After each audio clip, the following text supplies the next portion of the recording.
Hey guys, welcome back to another video. In this video, I'll be showing you guys how to create a custom WordPress widget. So I'm just going to go ahead and get started here. So you'll see here in my browser that I have the 2020 WordPress theme loaded up. And it's pretty much just a base installation. I don't have anything else installed. And I'm just going to jump into Visual Studio Code here. I'm just going to quickly show you how I have my files set up. So I'm actually working off of a child theme. I'm just extending the 2020 parent theme through a child theme. And here in my functions file, I have an include for a widget, which is a video widget that I coded up. And I'm just including it in here. And this is pretty much how I prefer to structure my child themes when I'm working on a theme for a client.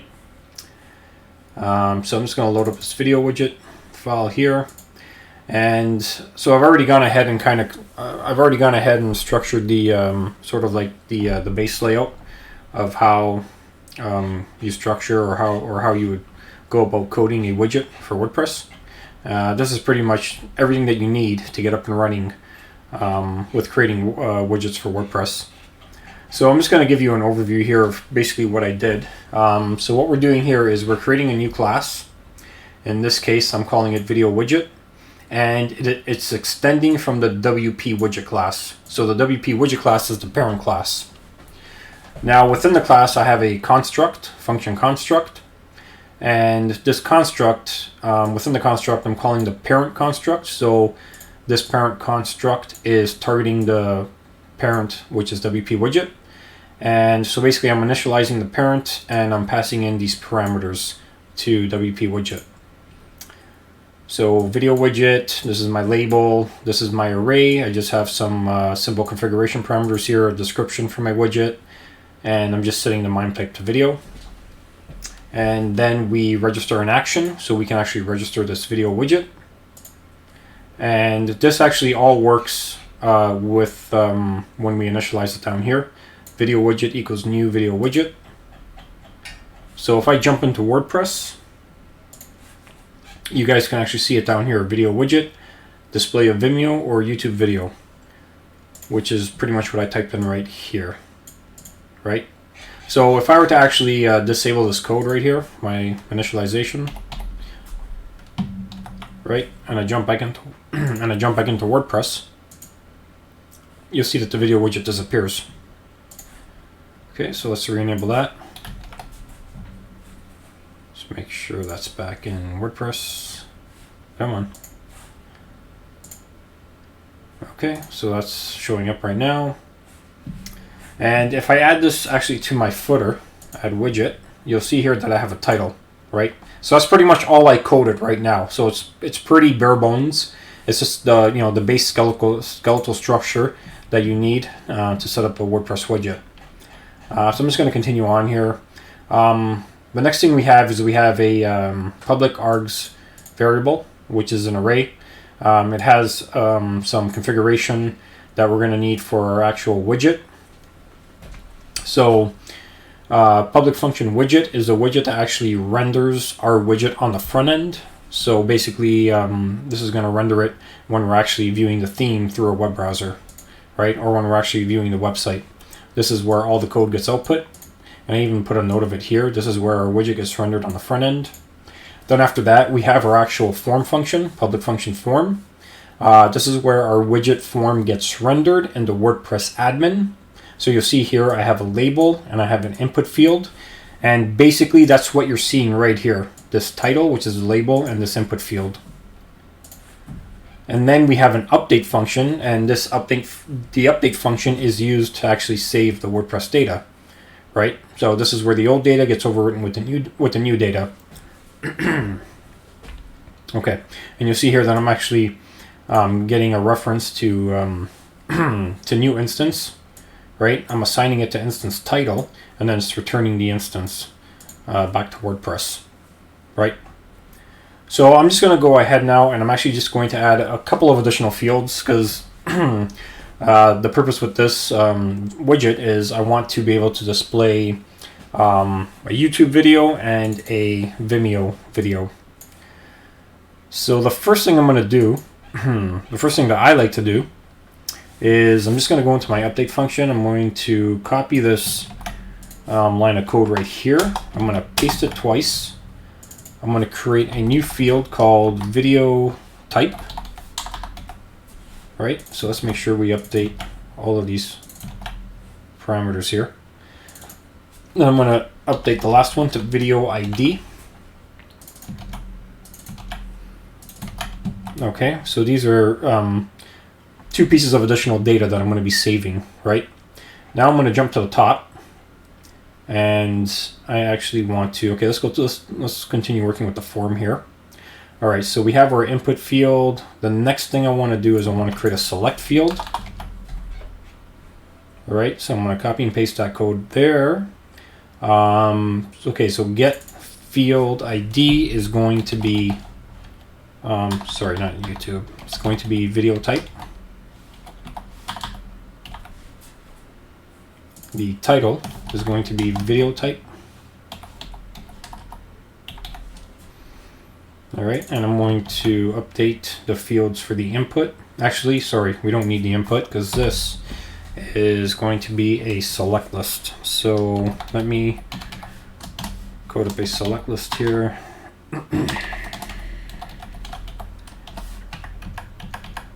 And let's add some options. So let me just add one option for now.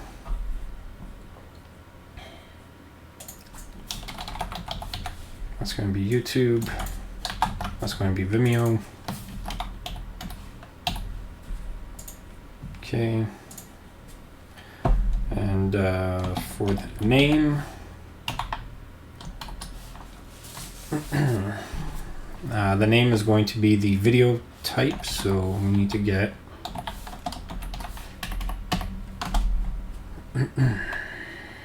echo escape attribute, and we are going to do this, get field name,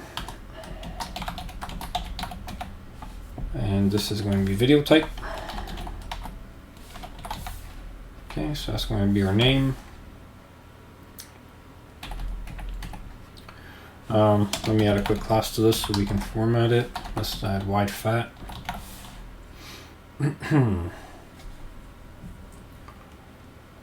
Okay, and for the options, we're going to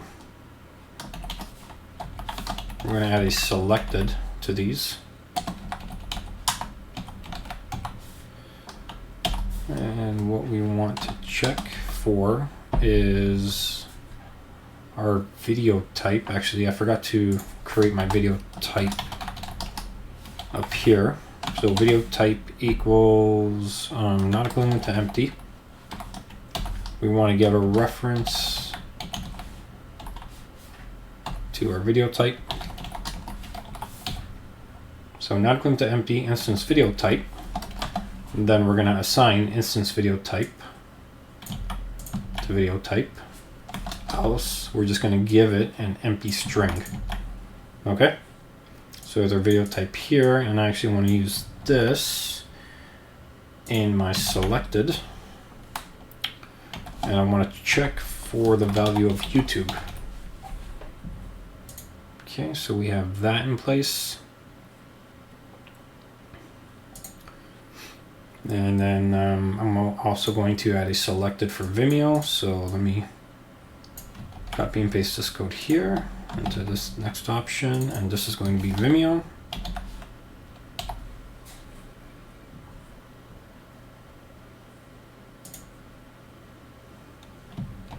Okay, so there's our select list, and what happened here? Video type equals not equivalent to empty instance video type also escape HTML. What is wrong here? Syntax error expected. Oh, whoops, that's not right. That should be right. Okay, sorry. So the ternary operator was incorrect there. All right, so we should be seeing these now in the WordPress admin. So let me just jump over to WordPress. Let's hit a refresh here. Okay, so there's our select list. We have YouTube, we have Vimeo. Okay, and there's one more thing we need to do. Let's widget. This is where widgets are on the front end. Okay, hold on. So let's not do anything on the front end yet. Let's just make sure this is saving. All right, so let's just type in latest video for the title. I hit save.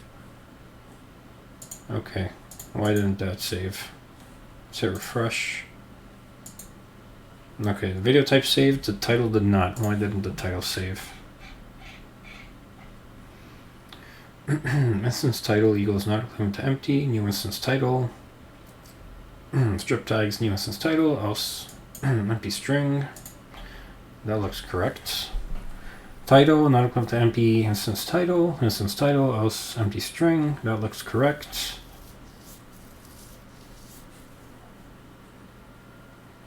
That's just the output on the front end, so why isn't that saving? What do we have here?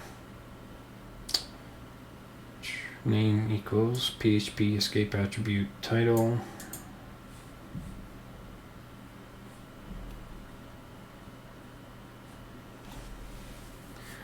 Oh, that's not supposed to be get field ID, that's supposed to be get field name. So that, I believe that should be the issue right there. Hit save. Let's say refresh. All right, let's try this again. Latest video. Save. There we go. Okay. So that was the issue there. I typed in get field ID, which should have been get field name because we're working with an input field and we need to assign the name to it. So in that case, we need to call get field name. For everything else, you pretty much need get field ID. So, you know, there might be a little bit of confusion between those two, get field ID, get field name. Sometimes I get them mixed up. But yeah, so when you need to assign the actual name parameter to your input field, you have to use get field name. Okay, so those are working, and I want to add one more field for the video ID. So I'm going to add a paragraph tag here. Okay, and for this one here, I'm basically just going to copy what I have here. I have a label and an input, which is what I need. Let's indent that. And then this is going to be changed to video ID. And then the title is going to be video ID. All right, let's change the rest of these instances of title to video ID. Oh, right, I also need to create it up here. Oops. All right, video ID. And let's just copy and paste this code here. And this is going to be video ID. Okay, so we have that, and then we need to update video ID in here, which is our value attribute. Okay, so now we have another label and another input field for video ID. Everything looks correct. Let's hit save. We'll jump back into WordPress, hit refresh. And now we have our video ID, and I'm just going to go ahead and populate this with a video ID, hit save, perfect, and that's saved. And I'm actually going to set this to YouTube and hit save. Okay, so now we just need to wrap up with the front end code, which is right here. So right now we have the title that's currently being output. This should be showing up on the front end. Let me hit refresh. There it is. We have latest video. So now we want to output we want to output the video type. So we need to get that from the instance. So let's do video type equals instance video type. Oops. And then we also need to get the video ID equals instance. And we're going to grab the video ID. Okay. Okay, now what I'm going to do is I'm going to add a switch statement. And I'm going to do a switch on the video type. We're going to do a case. We're going to check for YouTube.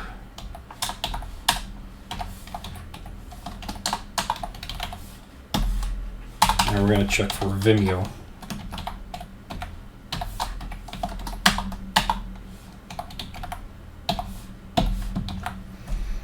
Okay, and then of course there's default,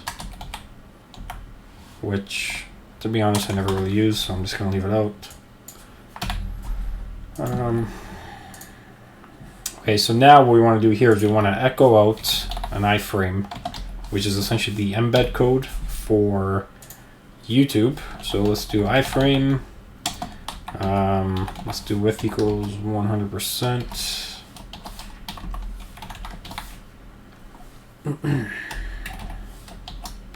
Let's close this iframe tag. And we also need to set a height on it of 400 pixels. Actually, sorry, not pixels, just 400. And then we can set our source equals. We need to get https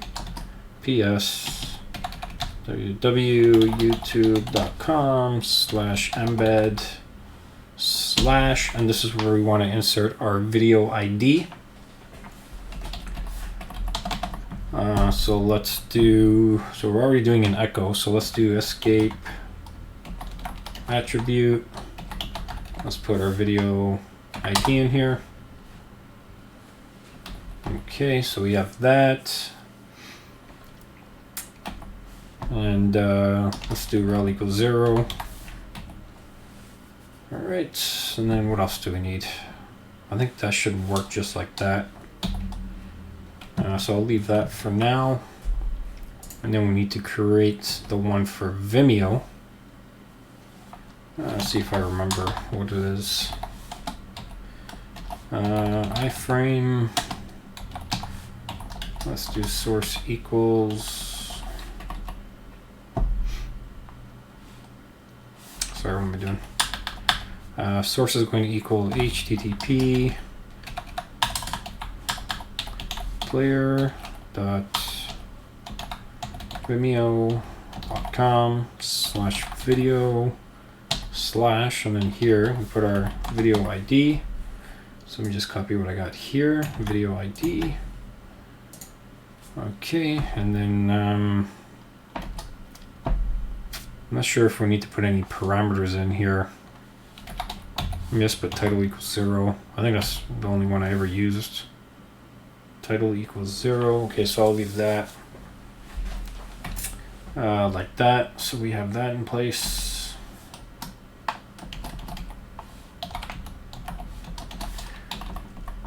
What happened there?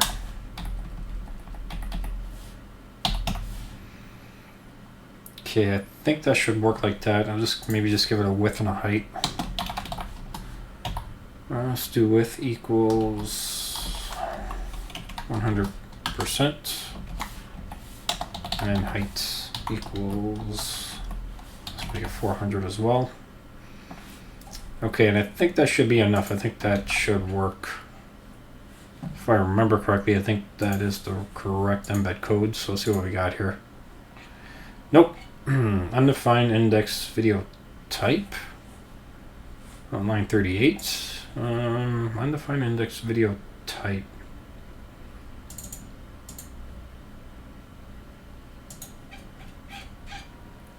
Video type. Yeah, that's right. Video type, instance video type. I believe that should work. Video type. This is saved. Yeah. Undefined index video type, undefined index video ID. Okay, that's very strange. All right, you know what? Let's get rid of these. Let's do another if statement here. I'm just going to copy and paste this. I'm going to check for video type. Okay, so if not equivalent to empty, instance video type. Let's get our switch statement. We'll move it in here. Let's copy and paste this. We'll paste it here. And then video ID, we'll grab it right from the instance array or the instance variable. Okay, we'll do the same thing here. Video ID. And let's see if that gets rid of those errors. Yep, okay, good, that worked. Okay, that was kind of strange. That should have worked the way I originally had it, but for some reason it was throwing an error. So sometimes you have to go back and refactor your code, you know, because sometimes PHP likes to throw a fit. Okay, so that is working now. So you'll see here we have our YouTube video and it's working. Sweet. All right, so let's go in here. Let's swap this out to Vimeo. And I actually have an ID saved here, so let's save that. Let's refresh. Perfect. Okay. Yeah, that's working great. Awesome. Welcome to the zone. Sweet. All right, so there you have it, guys. That's how you create a custom widget in WordPress. In this demonstration, I created a video widget, which allows me to load up my own YouTube or Vimeo video through an embed. So this is essentially how you go about creating your own custom widgets in WordPress. Very cool stuff. Everything gets handled within this widget class itself. So it does all of the output on the front end. It does the form configuration on the admin side, and it saves all of the data. So it's a neat little compact class that, you know, everything's kind of self-contained within this video widget class. And that's it. So you can pretty much take this code and, you know, you can create other types of widgets, whatever you want. You can create a custom photo gallery, you know, or maybe like a custom image uploader, or pretty much anything else you can think of. You can create it using this code right here. And so anyways, guys, that's it. That's how you go about creating your own custom widgets in WordPress. Thanks for watching. If you guys liked the video and you found it useful, please like and subscribe. And if you have any questions, please leave a comment below and I will try to answer your questions as soon as possible. Thanks again, guys.